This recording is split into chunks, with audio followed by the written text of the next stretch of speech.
Пошел на убийство из-за 3000 рублей 60-летнего мужчину. Задержали полицейские Казани по подозрению в убийстве своей знакомой. По версии следствия, оба просили милостыню около храма на улице Софиуллина. Но затем они повздорили, и предполагаемый злоумышленник схватился за нож. Айрат Назипов расскажет подробности кровавой расправы.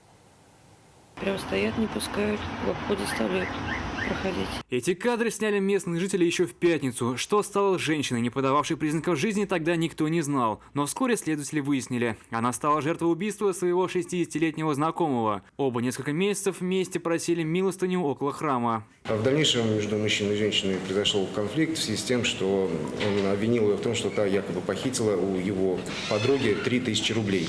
В дальнейшем мужчина стал запрещать женщине заниматься сбором милостыни. По данным следствия, в день трагедии нетрезвый мужчина увидел свою 58-летнюю знакомую возле храма. Она спала на стуле. Предполагаемый злоумышленник схватил нож и нанес женщине смертельный удар в шею. После убийства он скрылся, но позднее был задержан. По данному факту возбуждено уголовное дело по статье убийства.